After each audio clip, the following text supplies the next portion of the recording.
नमस्कार, खबर फास्ट पर बड़ा मुद्दा लेकर मैं हूं आपके साथ भविष्य त्यागी। करनाल में किसानों और प्रशासन के बीच चल रहे गतिरोध के बीच हरियाणा सरकार ने गन्ने की कीमतों में इजाफा कर दिया। अब यहां किसानों को 362 रुपए प्रति क्विंटल का रेट मिलेगा। इस बढ़ोतरी के साथ ही हरियाणा देश में सबसे ज्यादा गन्ना मूल्य देने वाला राज्य बन गया। पिछले दिनों पंजाब सरकार ने 360 रुपए का रेट घोषित किया था। 2 रुपए प्रति क्विंटल अधिक देने के साथ ही अब हरियाणा को एक बार फिर खेती के मामले में पंजाब को दबाव में लेने का मौका मिल गया है। किसान आंदोलन को लेकर पिछले दिनों हरियाणा और पंजाब के मुख्यमंत्री आमने सामने थे। दोनों अपने आप को किसानों का सच्चा हितैषी बता रहे थे। खैर, हरियाणा में गन्ना कीमतें तो बढ़ाई गई हैं, लेकिन सवाल यह है कि क्या इस फैसले से सरकार और किसानों के बीच चला रहा टकराव खत्म होगा?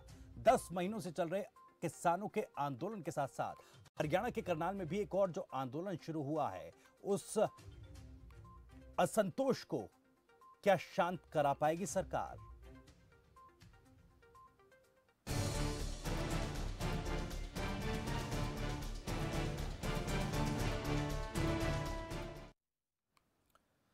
तो पिछले महीने तक भी हरियाणा गन्ने का सबसे ज्यादा दाम देने वाला राज्य था, लेकिन पंजाब सरकार ने किसानों के आंदोलन को देखते हुए इसके रेट में रिकॉर्ड 50 रुपए प्रति क्विंटल का इजाफा करके अपने यहां 360 रुपए दाम कर दिया था। इसके बाद नंबर 1 होने का जो तमगा था वो हरियाणा से छिन गया था। इसके बाद से ही यह माना जा रहा था कि हरियाणा सरकार फिर से दामों में इजाफा करेगी, और हुआ भी ऐसा ही। प्रति क्विंटल 12 रुपए की वृद्धि करके फिर से सबसे ज्यादा दाम देने वाला हरियाणा जो है राज्य बन गया है। और इस पूरे मसले पर हरियाणा के कृषि मंत्री जेपी दलाल क्या कुछ कह रहे हैं, सुनिए। दूसरा, हमारी कोशिश ये होगी कि पिराई का सीजन जल्दी शुरू करें,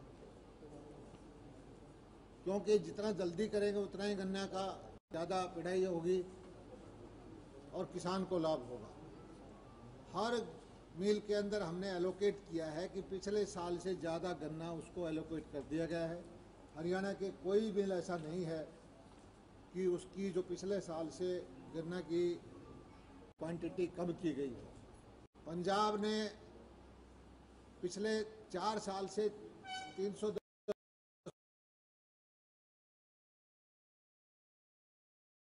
रुपये पंजाब में भाव है, एकदम से 50 रुपए का उन्होंने जंप दिया। और हमारे किसान जत्थेदार हमारे पंजाब के मुख्यमंत्री जी को लड्डू खिला के आए। हमने मुख्यमंत्री जी से विचार विमर्श किया है और उनकी सहमति से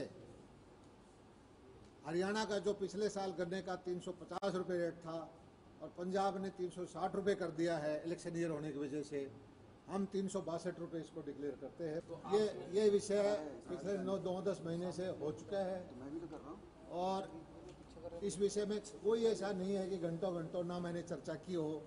आज किसानों के लिए खुशखबरी है और किसान के नाम पर जो राजनीति करने की कोशिश कर रहे हैं, मैं तो उनसे भी ये जो जत्थेदार हैं, जत्थेबंदियाँ हैं, उनसे प्रार्थना करूँगा कि कम से कम एक बार तो हमारे मुख्यमंत्री को गन्ने के भाव बढ़ाने के लिए, जो देश में सबसे ज़्यादा है, मिठाई खिला के जाए।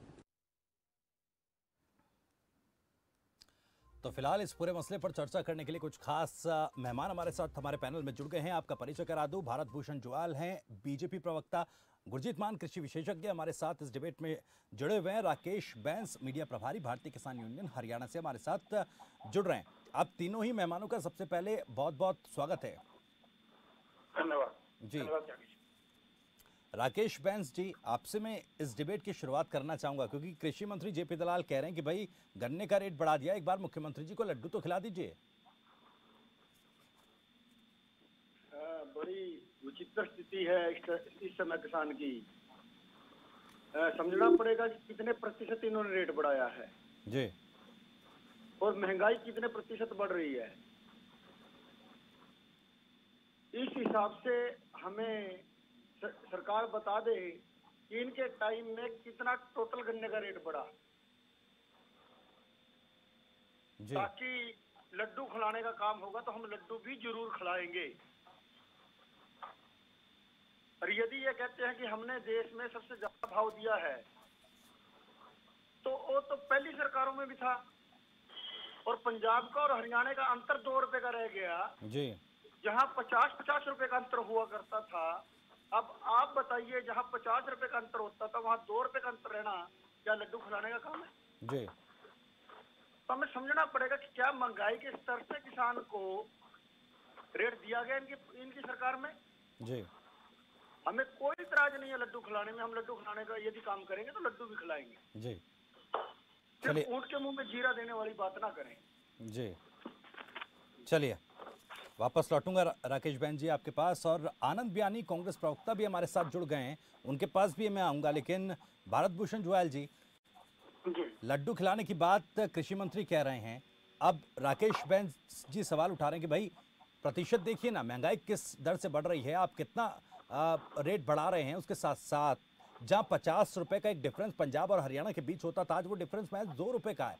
और कृषि मंत्री ने एक और बात कही कि पंजाब में चुनावों को देखते हुए गन्ने का रेट बढ़ाया गया।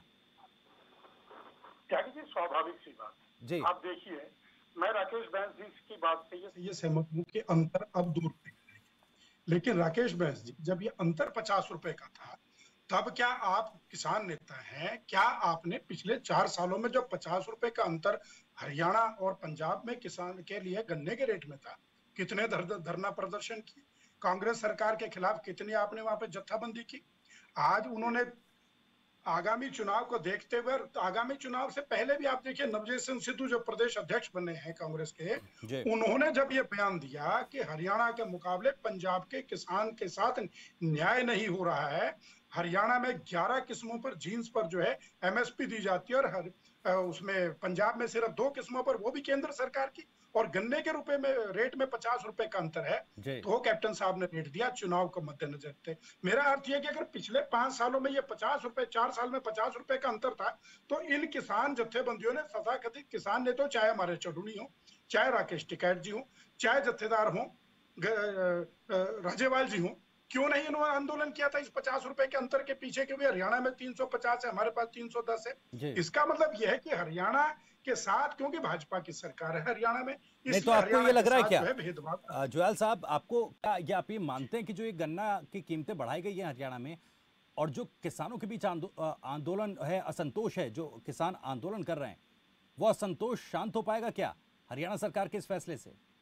देखिए, हरियाणा सरकार ने अगर ये रेट बढ़ाया है तो सिर्फ मात्र इसलिए नहीं बढ़ाया कि इसके अनाउंस करते ही कोई ये जो आंदोलन चल रहा है वो शांत हो जाएगा। हमें भी पता है कि आंदोलन की मंशा किसान के हित की तो है ही नहीं है जी। जो आंदोलन चल रहा है उसका तो हित कुछ और साधने का है, उसका किसानों से नहीं है। अगर किसानों से होता तो ये किसान नेता सारे जो कहते हैं अपने आप को सारे देश के किसान को एक जैसा समझते, तो अगर एक जैसा समझते तो अभी जैसे अब सामने बात है कि हरियाणा में तो 10-11 किस्मों पे हम दे रहे हैं एमएसपी और पंजाब नहीं दे रहा है, तो पंजाब में आंदोलन क्यों नहीं हो रहा है? इसका मतलब है तो राजनीतिक आंदोलन, अगर किसान का हित साधना होता तो पंजाब में धरना प्रदर्शन होते कि हरियाणा की तर्ज पे बाजरे का भी दो, सरसों का भी दो, मसर का भी दो, सब चीजों पे रेट दो, मूंगफली पे भी दो। तो इसका मतलब ये तो हरियाणा में राजनीति करना है, क्योंकि हरियाणा में भाजपा की सरकार है, इसलिए इस आंदोलन का किसान के हित से कोई लेना देना नहीं है। हाँ, सिर्फ इतना है कि अब 50 रुपए बढ़ाए तो कांग्रेस दिख रहा है कि सामने चुनाव है, और खुद कांग्रेस अध्यक्ष ने प्रश्न उठा दिया कि हरियाणा के मुकाबले 50 रुपए कम रेट है, इसलिए देना पड़ेगा, इसलिए दे दिया। तो ये राजनीतिक स्टंट है, किसानों के हित का आंदोलन नहीं है। तो ना हरियाणा प्रदेश की सरकार की ये मंशा है कि मात्र इस अनाउंसमेंट के कारण ये शांत हो जाएगा, उसके कारण ही और है। लेकिन किसान के हित में काम करना है, लगातार हरियाणा सरकार कर रही है, वो करती रहेगी जी। ये हमारा संकल्प। गुरजीत मान के पास भी आऊंगा, गुरजीत मान के पास भी मैं आऊंगा, लेकिन जी राकेश बहन जी वापस जी आपके पास लौटूंगा, लेकिन आनंद बयानी को भी इस डिबेट में मैं शामिल करूंगा। आनंद बयानी, पंजाब में कोई धरना नहीं होता, कोई प्रदर्शन नहीं होता, हरियाणा में महज राजनीति होती है, ये आरोप लगा रहे हैं क्योंकि यहाँ पर बीजेपी की सरकार है, आज दाम बढ़ा दिए गए, इस प्राइस हाइक को कैसे देख रहे हैं आप? जी, भाजपा के पेट में दर्द इसलिए होता है कि यहाँ दर्द नहीं होते, वहाँ दर्द नहीं होता। सबसे बड़ी समस्या इनकी हो रही है। आप ये बताओ, जो हरियाणा में लाठीचार्ज करता है, क्या वहाँ लाठीचार्ज हो रहा है? यहाँ तू गए छोड़े, वहाँ छोड़ी जा रही है किसानों पे। मोगा में हुआ है ना लाठीचार्ज? अरे सुनने की कैपेसिटी रखो, एक बार मैं बोल रहा हूँ, सुनने की कैपेसिटी रखो। झूठ तो ना बोलिए, कम से कम आप केवल ये मत कहो कि हरियाणा में प्रदर्शन हो रहे, वहाँ नहीं हो रहे। आपकी करतूतों के कारण हरियाणा में प्रदर्शन हो रहे हैं। जिस प्रकार से आप किसानों पे अत्याचार कर रहे हो, क्या पंजाब के लोग कर रहे हैं? पंजाब का मुख्यमंत्री कर रहे हैं? जो कांग्रेस की पॉलिसी थी, जिस प्रकार से किसानों के साथ, आम आदमी के साथ कांग्रेस खड़ी थी, आपने केवल अत्याचार करने के लिए काम किया है। ऊंट के मुंह में जीरा देके और आप बात करते हैं रेट बढ़ा दिए। कितने के रेट बढ़ा दिया आपने? अभी जिस प्रकार से किसान नेता कह रहे थे कि 50 रुपए का डिफरेंस था, आपको वो डिफरेंस नजर नहीं आ रहा, जब आपको प्रदर्शन नजर आ रहे हैं। आप प्रदर्शन के कारण देखो ना, किस कारण से प्रदर्शन हो रहे हैं? आपके कर्तव्यों की वजह से हो रही है, आपके अत्याचारों की वजह से हो रही है। आप उस बात को क्यों नहीं देखते? कभी आप जीरे के या बाजी के रेटों की बात कर रहे हो, चालू किसने किया? नहीं, आनंद बयानी जी, कांग्रेस की सरकार ने एमएसपी रेट चालू किए, क्या आपने नहीं चालू किए? चलिए, जिस प्रकार से इन कानूनों की बात है, इन कानून करके आप लागू करके आप अत्याचार करना चाहते हो, आप किसान को बर्बाद करना चाहते हो, और उसके बाद में आप लड्डू भी बांट रहे हैं। ठीक है, कमाल होगी आप लोगों की। आनंद जी चलिए भारत जुएल साहब, आप जवाब दीजिएगा। मैं एक बार गुरजीत मान जी से सवाल ले लूं, क्योंकि तकनीकी पहलू इस पूरे मामले पर तकनीकी पहलू जो है गुरजीत मान हमें बेहतर समझा पाएंगे। गुरजीत मान जी, जो हरियाणा में गन्ने का प्राइस हाइक हुआ है, जो एक इंक्रीमेंट इस जी राकेश जी वापस लौटूंगा मैं, एक सवाल मैं गुरजीत जी से ले लूं। कहेंगे तो मैं उत्तर दूंगा आपकी बात का। जी वापस जुएल साहब रुकिए जरा, मैं आ रहा हूं आपके पास वापस, मैं आ रहा हूं। गुरजीत मान जी को भी एक बार इस डिबेट में शामिल कर ले, काफी वक्त से वो इंतजार कर रहे हैं। स्वागत है मान साहब। गुरजीत जी, आज जो हरियाणा में गन्ने की कीमत बढ़ी है, और जो राकेश बैंस जी ने कहा था कि महंगाई दर कितनी है, आप कितना इंक्रीमेंट कर रहे हैं, उसको देखिए। और पंजाब में जो डिफरेंस 50 रुपए का हुआ करता था, 50-60 रुपए के आसपास का डिफरेंस हुआ करता था, वो आज महज 2 रुपए रह गया। तो किस तरह से आप इसे देख रहे हैं, कितना फायदा किसानों को मिलेगा? और जैसा आरोप हरियाणा की तरफ से पंजाब पर लगाया जा रहा है कि चुनावों को देखते हुए प्राइस हाइक किया, तो क्या ये स्थिति हरियाणा में तो नहीं है? देखिए भविष्य जी, जो भी प्राइस हुआ, चाहे अभी एमएसपी की बाकी फसलों पर हुआ, आंशिक हुआ, खास करके वीट और बार्ले की बात करें तो लोएस्ट एमएसपी इंक्रीज हुआ है 2.08%, शायद जिससे पहले 2009 में इतना कम इजाफा हुआ था, इस बार वो हुआ है। इसी प्रकार जो गन्ने की बात करें, अगर पंजाब ने पिछली बार बढ़ाया था, इस बार हरियाणा ने बढ़ाया, दोनों बातें स्वागत की हो गए तो हैं, लेकिन साथ में जो इनपुट कॉस्ट बढ़ी है हर चीज की, पहले तो डीजल की लगाई है, उसके बाद हर तरह की लेबर की है, पेस्टिसाइड्स की है, फर्टिलाइजर्स की है, सीड की है, उसके अनुपात में चाहे पंजाब ने बढ़ाया रेट, चाहे हरियाणा ने बढ़ाया, दोनों ही रेट आप वो फायदे वाली बात की तरफ ना ले जाएं, किसान को नुकसान थोड़ा कम होगा, इस तरह से इस नैरेटिव को बता सकते हैं जी। क्योंकि सेंट्रल गवर्नमेंट तो शुगर केन पे एमएसपी नहीं देती, वो एफआरपी के एक नाम से देती है, फेयर रेम्यूनरेटिव प्राइसेस, उसके हिसाब से। बाकी स्टेट्स अपनी देती हैं। पंजाब ने अगर हरियाणा में अगर 2 रुपए का अंतर है तो ये दो वैसे थोड़ा सा हास्यास्पद भी लगता है कि यहाँ तो कम से कम 35-40 रुपए का फर्क होता, तो फर्क दिखता भी। 2 रुपए का अंतर तो वो है जैसे आप किसी बिडिंग में करते हैं कि जी 1 रुपए के अंतर पे किसी का ठेका छूट गया, नहीं, ये मामूली अंतर है, इस पे कोई आप बड़ी उपलब्धि नहीं कर सकते। ये कह सकते हैं कि आपने पंजाब के लगभग बराबर कर दिया, उन्होंने पिछले साल किया था, हरियाणा ने इस बार कर दिया, तो दोनों ने थोड़ी थोड़ी गलती सुधार की है, ये कहा जा सकता है। जी राकेश बहन जी, आप कुछ रिएक्ट करना चाह रहे थे? राकेश जी, मैं बातुपुर जी से पूछना चाहूंगा कि 2013 में हरियाणा के अंदर गन्ना आंदोलन चला था कांग्रेस के टाइम में, हुड्डा जी की सरकार में जी, और बीजेपी वाले सारे हमारे पास आते थे उस टाइम में उस आंदोलन के अंदर सहयोग करने के लिए जी। उस टाइम उस आंदोलन में 45 रुपए गन्ने का रेट बढ़वाया था किसानों ने 1 महीना सड़क पर रहकर जी। अभी ये कह रहे थे कि पंजाब में आंदोलन क्यों नहीं है, अभी ये कह रहे थे, अरे भाई आप ये बताओ कि हमने हरियाणा में कब आंदोलन किया गन्ने को लेकर? आपकी सरकार के खिलाफ तो बड़ा आंदोलन बनता है हमारा, आपकी सरकार के खिलाफ तो हमारा बड़ा आंदोलन बनता है। आपने 45 रुपए किस दिन बढ़ा दिए, किस उसमें बढ़ाए, किस साल बढ़ाए आप बताते? सिर्फ मात्र 10 रुपए बढ़ाकर 2% भी नहीं बनता, बढ़ाकर और अपनी शाबाशी लूटना चाहते हो, तो ये कहां से किसान के साथ अन्याय कर रहे हैं?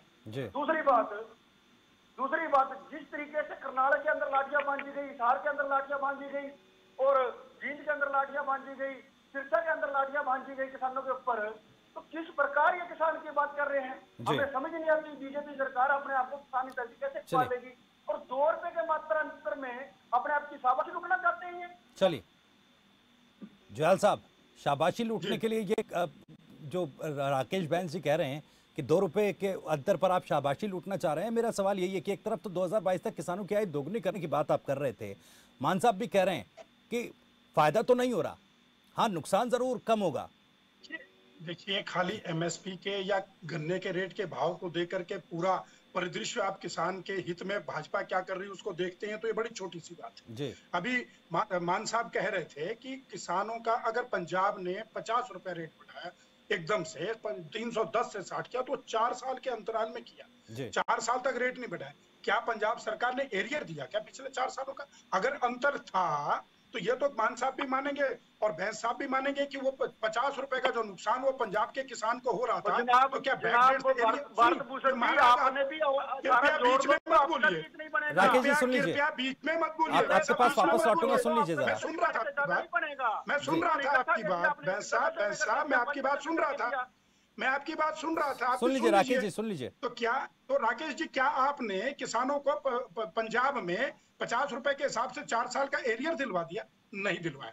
अब रहेगी बात आप परसेंटेज की करते हैं, आप ये तो मानेंगे कि कांग्रेस के काल में केंद्र में भी कांग्रेस थी, सरकार पंजाब में भी थी, हरियाणा में भी थी, स्वामीनाथन जी की रिपोर्ट को ठंडे बस्ते में आप लोगों ने डाल दिया था। या तो केंद्र में मोदी जी की सरकार आई तो स्वामीनाथन जी की रिपोर्ट पर काम हुआ। आपने लागू कर दी क्या? आपने तो स्वामीनाथन रिपोर्ट के नाम पे वोट लिए। हमने की है, मैं कह रहा हूँ आज की तारीख में। सुनिए, आप बीच में बोलेंगे तो त्यागी जी आपको इनको चुप करना पड़ेगा, त्यागी जी आपको इनको चुप कराना पड़ेगा। त्यागी जी, आनंद जी वापस आपके पास लौट रहा हूँ। अब आनंद जी मैं आ रहा हूँ आपके पास, जरा सुन लीजिए एक बार, पूरी बात सुन लीजिए। बयानी साहब, आनंद बयानी साहब मैं लौट रहा हूँ आपके पास। एक एक करके अगर अपनी बात रखेंगे तो ज्यादा समझ में आएगा, दर्शकों को भी ज्यादा समझ में आएगा और एक दूसरे को की बात भी हम बेहतर समझ पाएंगे जी। आपने कपड़े निकाल के प्रदर्शन किया था, 2100 रुपए का भाव मांगा था, हमने आपने 10 साल से सत्ता में नहीं, भाई चिल्लाने से क्या हो जाएगा? जुयाल साहब, ढेर चिल्लाने से कुछ हो जाएगा क्या? नहीं देखिए, इस तरह से डिबेट नहीं हो पाएगी, इस तरह से बातचीत। राकेश जी, जुयाल साहब, दोनों आप समझदार लोग हैं, अब और इस तरह से डिबेट करेंगे तो क्या फायदा होगा? त्यागी जी इनको म्यूट कर दीजिए, मैं किसी के बीच में बोलूं मुझे म्यूट कर दीजिए। देखिए, मैं नहीं चाहता कि कोई किसी पैनलिस्ट को म्यूट करना पड़े, हमें आपकी बात का जवाब देना पड़ेगा, हमें किसान की बात रखनी पड़ेगी। राकेश जी आप अपनी बात रखिएगा, जवाब दे दीजिए। आपकी झूठ सुनेंगे क्या हम? नहीं, आपकी सुनूंगा क्या मैं? आप तो 60 साल से पूरे देश को झूठ बोल के चला रहे हो। आपने 60 साल शासन किया, देश में झूठी तो बोला और क्या किया? गरीबी हटाओ के नारा 71 में लेकर क्या, तो गरीबी हटी क्या इस देश में? 18 नारा था 71 में, हम गरीबी हटाएंगे, गरीबी हटेगी क्या देश में? आपका नारा था गरीबी हटाओ, गरीबी हटेगी क्या देश में? ऐसे थोड़ी बात हो। अगर आप डिबेट पे बैठे हो तो डिबेट के तरीके से बैठिए। नहीं, आप जितना मर्जी चिल्लाते रहिए, बारी मेरी है बोलने की, मैं बोलूंगा, सुन लीजिए, उत्तर दे दीजिएगा, मैं सुनूंगा जी। हाँ, अब आप सुनिए। आप कहते हैं हम नग्न होकर के स्वामीनाथन रिपोर्ट के बारे में लागू करने के लिए धरना प्रदर्शन करते थे, बिल्कुल करते थे। हमने स्वामीनाथन आयोग की रिपोर्ट में जो मुख्य 7 बिंदु थे, उन 7 बिंदुओं पे गेहूं का भाव मांगा था आपने स्वामीनाथन के लिए, रिपोर्ट के लिए नहीं किया था। 21 रुपए गेहूं का भाव मांगा था। स्वामीनाथन रिपोर्ट लागू करने के लिए प्रदर्शन किए थे हमारे आज के माननीय प्रदेश अध्यक्ष धनखड़ जी ने। उस समय किसान मोर्चे के अध्यक्ष हुआ करते थे। स्वामीनाथन रिपोर्ट लागू करने के लिए धरना मांगा था आपने। गेहूं का फिर बीच में बोलने लगे। मैं आपसे पूछ रहा हूँ 2014 में गेहूं का रेट क्या था? 2014 में गेहूं का रेट क्या था? 1350 रुपए। आप ये बताएं तब पर एकड़ पर क्विंटल लागत क्या आती थी गेहूं की? जवाब दीजिए मुझे, आप जवाब दीजिए ना, मैं आपसे प्रश्न पूछ रहा हूँ। 2014 में आप गेहूं का रेट 1350 रुपए देते थे, उस समय पर क्विंटल गेहूं की लागत क्या आती थी? सर आप 1350 कैसे देते थे? जवाब दीजिए। हमने तो आज 1350 के गेहूं के रेट को 2015 कर दिया, 1.5 गुना कर दिया। नहीं सर, आप इतना दावा कर रहे हैं भाई, कीमतें करने की बढ़ा दी हैं, चलिए मान लेते हैं। एमएसपी पर कानून की मांग भी तो मान लीजिए ना भाई। 9 से 10 महीने आंदोलन को हो रहा है। हरियाणा के करनाल में किसान बैठ गए हैं कि भाई सर फोड़ो, अधिकारियों पर भी लगाम लगाओ। ये तमाम परेशानियां हैं किसानों की, सवाल है उनके जी। एमएसपी के मामले को और जो अभी लाठीचार्ज वाला मामला है, इसको मिक्स न कीजिए, उस पर अलग चर्चा कर लीजिए, उस पर अलग प्रश्न कर लीजिए। मैं एमएसपी की बात पर कर रहा हूँ। हम एमएसपी लगातार दे रहे हैं, जब से आंदोलन भी चला है तब से 3 एमएसपी हो गए। आज का एमएसपी, कल का एमएसपी, और इससे पहले रबी की फसल, उससे पहले खरीफ की फसल। एमएसपी पर केंद्र सरकार ने पूरा एक एक दाना हरियाणा सरकार ने खरीदा है और हजारों करोड़ रुपए हरियाणा और पंजाब के किसानों के खाते में गए हैं। कोई मना नहीं कर सकता है कि नहीं गए, तो बताओ। हरियाणा ने तो उल्टा कृपया सच्चाई रखें। झूठ क्यों नहीं बताइए, आप नहीं करिए, नहीं आप बताइए, नहीं करिए तो मैं आपकी झूठ आप बताइए। मैंने तो आपकी बात प्रश्न पूछा था 2013 में, 2014 में 1350 रुपए गेहूं का रेट आप देते थे, तब लागत क्या थी? आज हम 2015 दे रहे हैं तो लागत 1008 रुपए प्रति क्विंटल गेहूं की लागत है। ये सीएससीपी का रिकॉर्ड बोल रहा हूं मैं, सीएससीपी का, मैं नहीं बोल रहा हूं। मैं am not agriculture specialist. Gurjeet मान जी बैठे, बदलोगे क्या आप? गलत होंगे तो रेक्टिफाई कर देंगे जी। गुरजीत मान जी, आप रिएक्ट कीजिएगा जरा इस पे। क्या जो आंकड़े जुयाल साहब बता रहे हैं और राकेश बैंस साहब लगातार उनको टोक रहे हैं, मैं ये आंकड़ा और जो जुयाल साहब कह रहे हैं इन बातों पर आपका रिएक्शन चाहूंगा। आंकड़े देखिए जो प्रोवाइड किए हैं वो सेंट्रल गवर्नमेंट ने किए हैं कि इस तरह की कॉस्ट ऑफ प्रोडक्शन पहले थी, इस तरह की अब है। डेफिनेटली कॉस्ट ऑफ प्रोडक्शन पे थोड़ा इजाफा पहले से हुआ है, लेकिन ये स्वामीनाथन जी के फॉर्मूले के अनुरूप नहीं है। ये बात क्योंकि काफी देर से विवादित है, सरकार उसको अपनी तरह से एक्सप्लेन कर रही है। फार्मर्स के जो एक्सपर्ट्स हैं वो अपने तरह से स्वामीनाथन जी की रिपोर्ट को जो सही संदर्भ में बता रहे हैं, तो इस तरह से इसको मिक्सअप करना और इस मुद्दे को स्वामीनाथन जी की रिपोर्ट से जोड़ना आज के दिन ठीक नहीं है, क्योंकि वो रिपोर्ट बहुत बड़ी है। जुवाल साहब भी जानते हैं कि वो आंशिक रूप में भी अभी तक लागू नहीं हुई है। हालांकि पिछले दिनों सरकार ने ये कह दिया था जाने अनजाने में कि हमने उसे लगभग पूर्णतः लागू कर दिया है, जो कि फैक्ट नहीं है। ये क्योंकि जुवाल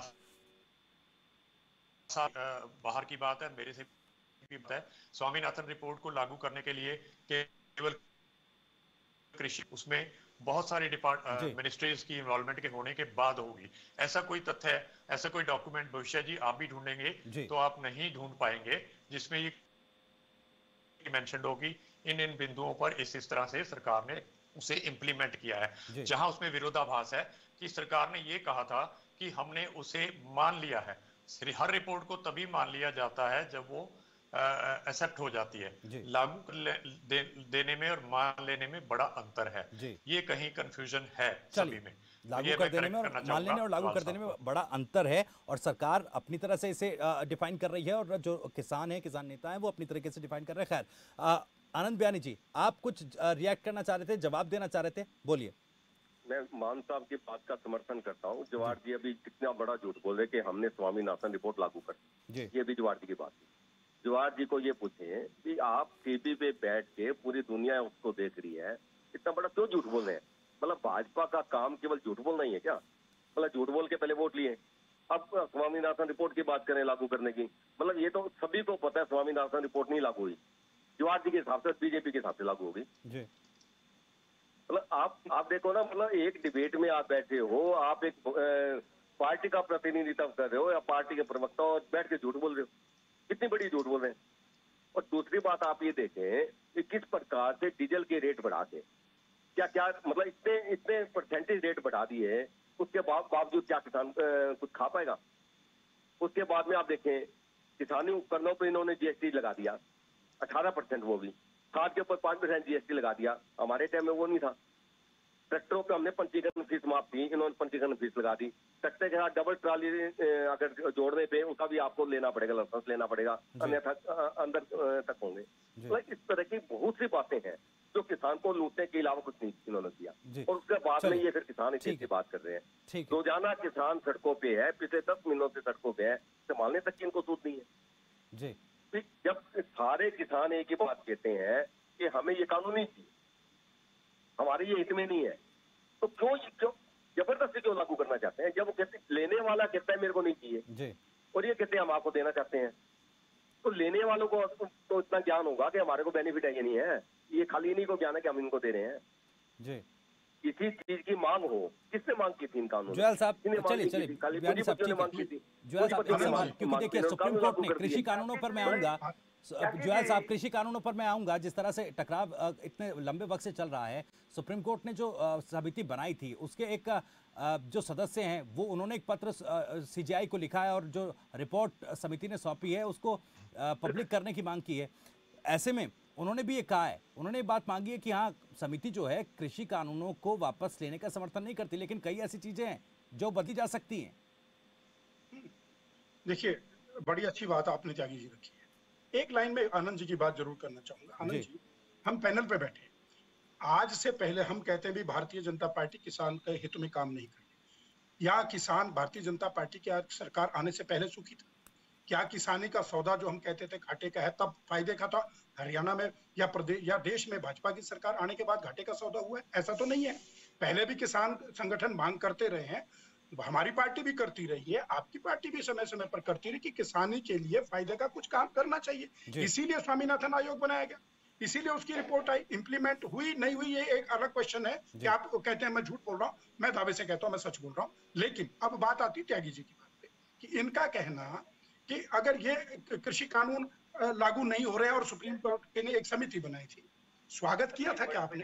कांग्रेस पार्टी ने, किसान संगठनों ने, अगर उस समिति ने इनवाइट किया था कि संगठन भी आए और राजनीतिक दल भी अगर आना चाहें तो स्वागत है, उस समिति में शामिल होइए, बैठ करके चर्चा कीजिए और देश के किसान के हित में क्या है, इन बिलों से, इस कानून से हट करके क्या करना चाहिए, उसमें आप शामिल नहीं हुए। अगर सुप्रीम कोर्ट ने जो समिति बनाई, सरकार ने तो स्वागत किया था, सरकार ने तो स्वागत किया था, बिल्कुल, किसानों ने स्वागत भले ही ना किया जी। सरकार ने तो त्यागी जी वही कह रहा हूँ, सरकार ने तो स्वागत किया कि 1.5 साल के लिए अगर जो है कानून को स्थगित कर दिया गया है और सुप्रीम कोर्ट के उसमें देखरेख में एक समिति बनाएगी, तो चलिए किसान भी बैठे, किसान नेता भी बैठे, अगर कोई विपक्षी दल है, कोई विशेषज्ञ हैं, वो बैठे, बात करें। कोई कानून में अगर आपको लगता है गलत है, संशोधन की आवश्यकता है तो संशोधन करें। क्यों नहीं उसका स्वागत किया, क्यों नहीं शामिल हुए? आज अगर वो समिति के साथ बैठ कर बात होती तो देश के सामने सुप्रीम कोर्ट से बड़ी संस्था तो कोई है नहीं, तो जो वहां से पारित होता हमको भी मानना पड़ता, सरकार को भी मानना पड़ता, आप भी मानते। इसका मतलब तो ये था कि इस आंदोलन को राजनीतिक रूप से आपने आगे बढ़ाना था, इसलिए उस समिति में शामिल नहीं हुए। अगर उस समिति में शामिल ही नहीं हुए, आज वो रिपोर्ट आ भी जाती तो आप तो कहेंगे हम तो इसको मानते नहीं क्योंकि हम तो इसमें शामिल नहीं थे। तो सर्वोच्च न्यायालय के ऊपर तो प्रश्न चिन्ह लगाइए, सरकार में तो आप विपक्ष में आप लगाएंगे, लगाते रहिए। तो अब देखिए दिल्ली के बॉर्डर्स पर किसान बैठे हैं, हरियाणा करनाल में किसान बैठे हैं। मेंबर कौन थे? वही मेंबर थे जो इन कानूनों का समर्थन कर रहे थे, जिन्होंने बड़े बड़े लेख लिखे और जिनकी मंशा पहले ही है कि हमने क्या बोल नहीं है, तो फिर क्या बोलूंगी? जो एक बात का उत्तर दे रहा हूँ, एक बात का उत्तर दीजिए। चलिए रिपोर्ट आ जाएगी, ठीक है।